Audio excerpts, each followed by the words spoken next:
Almost all the students, this is a life-changing time in their life to come to a cell program in Iceland.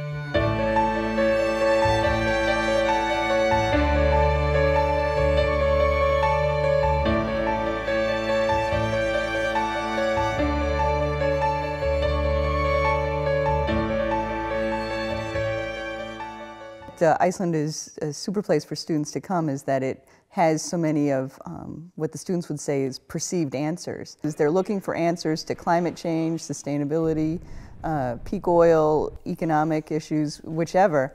And right now, Iceland is considered the place where the answers are. Students are coming here as a place to see if those solutions work. This country captures the attention of myself and the other people in the cell group because of the extremes of this land.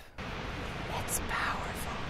To me, there's no better place to study sustainability than in a small place. And Iceland, being as small as it is, not much bigger than the size of Maine, it makes everything focus down so that students can really get a good feeling of when there's an issue, everybody's affected. Like when you ask someone where they studied abroad, they always say the generic places in Europe and stuff. And I wanted to go someplace different, someplace I've never been before. I think everyone on this trip wants to do something different and make a difference in what they want to do and go into new territory.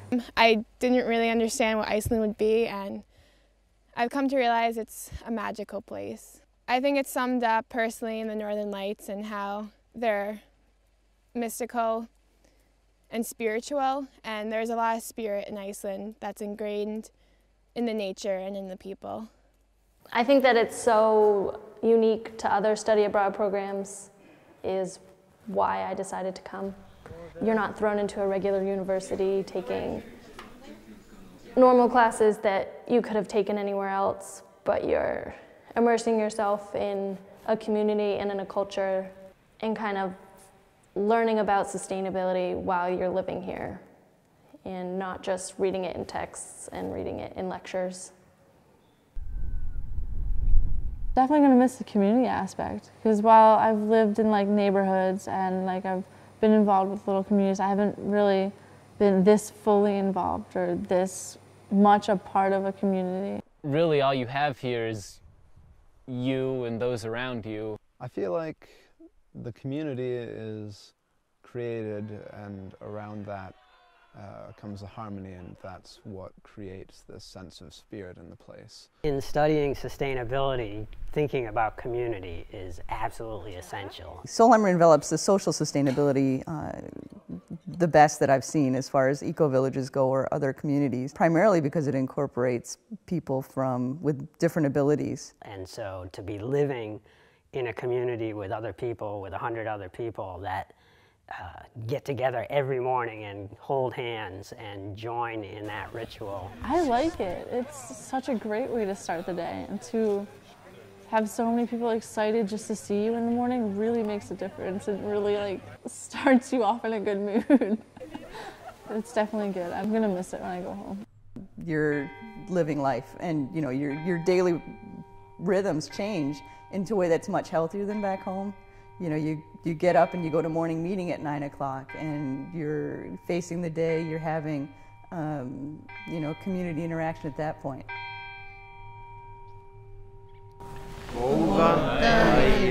The students start making friends with people that live here, and before you know it, they're over their house knitting, or they're over their house baking cookies, or they're playing games down at Granite Canyon. Living in a community with home people or people with disabilities, everyone's different, but everyone contributes and lives equally here. Pretty quickly, students get to see that the people that live in Solheimar are really loving folks that can give them a lot, and they realize that they as students can give a lot to them. They're so excited to have us here and to have us helping them and learning from them and having them learn from us, and it feels like we're part of this community. Whenever I communicate or I talk to the home people, it never feels ingenuine or fake. And I've learned a lot about genuine interactions with people and kind of being with people in that moment, in that time, how valuable that really is. It seems that the home people here can do that without a problem.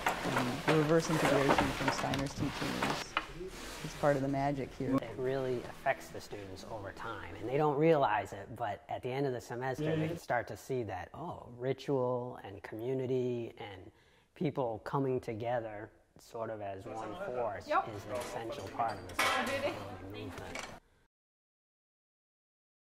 This is, to me, the premier place to come and learn about sustainability. The raw beauty of Iceland, I think, really impacts people's thinking, and it's very appealing to people in that way. We spend a lot of time traveling, and you know, our first major trip is the backpack. A 4-day, 3-night hike and hanging out with everyone was a great way to get to know people and kind of force us to step out of our comfort zone and connect with each other on a different level. It was more epic, I think, than like anything I've ever seen. It was 1 minute you were like in, you know, mossy rocky land, and a second later you went over a hill and it was just big black sandy desert. And it was like nothing I'd ever hiked before, and we learned so much just in those 4 days about each other and how we were like as a group and like how, you know, we could interact. One of the most fascinating experiences has been visiting a traditional Icelandic farmstead and working on the traditional turf houses, an art that is sadly being lost and forgotten. Grass from the land, literally, and knowing that that is your raw material right there and doesn't need to go elsewhere to be processed. It's ready for use right then and there. It's a wonderful couple, Hannes and Christine, and they're bringing back the not-so-distant craft of how to build turf houses and how to maintain them. What they're really learning, I think, is to make positive change and save something that could be going away, to go reverting back to a simple form of architecture, to work together. I think the biggest thing college students don't do is move big rocks together and, you know, hand over, you know, a tool or get exhausted or need to ask for help, or in our case, dig a hole.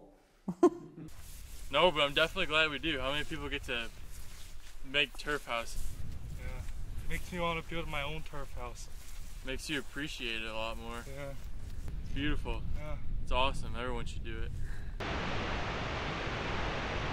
Yeah, we meet people that we have no chance of meeting as individuals. Whether it's an engineer at the dams we visit, or whether it's somebody that's an activist that tried to stop the dams, they learn how to communicate with those people in a way that's building bridges of understanding. We actually get to go into places that common tourists wouldn't get to go.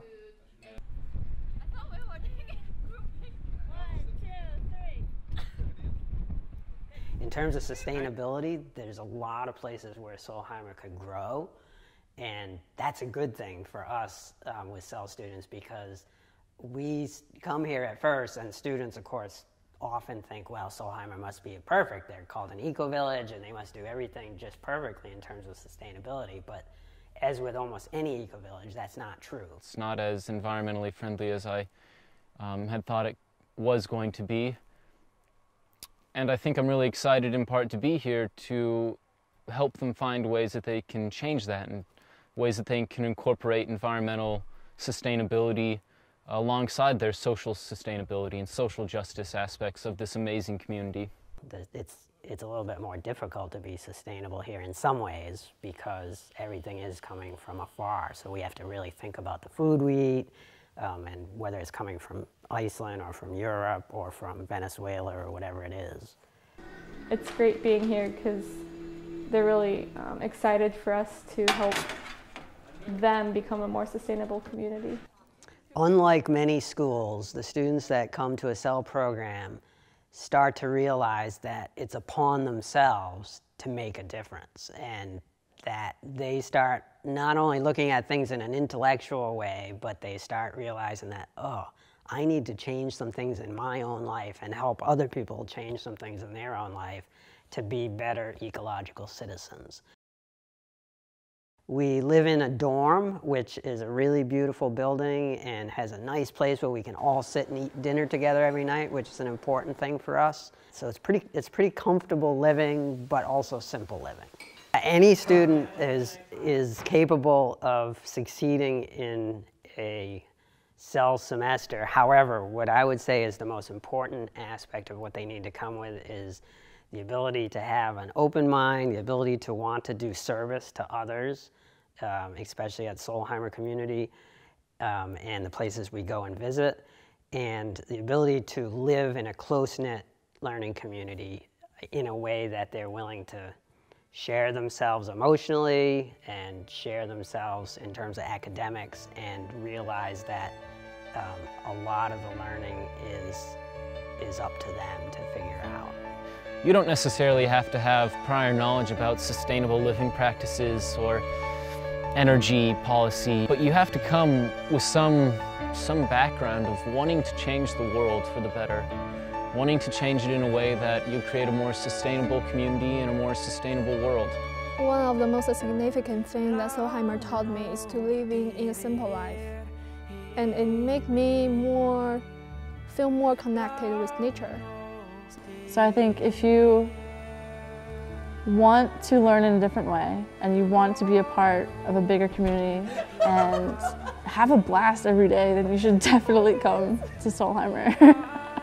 Not only do you have a great experience when you're away, but it makes you appreciate what you have at home. You get a perspective about the United States that you might have never known before. Just being out of your normal routine, out of your comforts, and being thrown into someone else's culture, getting to see someone else's daily routine, puts yours into perspective.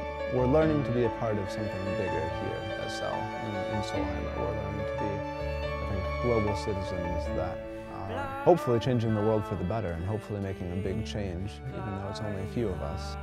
Get the experiential learning. You can actualize your ideas into solid projects, and then you got to interact with those really cool people. Especially the instructors, they're really nice people, and you'll have so much fun here. If you are interested in learning about a different community, you want to experience a different culture, you want to see really gorgeous, majestic landscapes, then you should do this program. You should just do it. If you don't do it now, you probably won't do that in the future. So just think that way.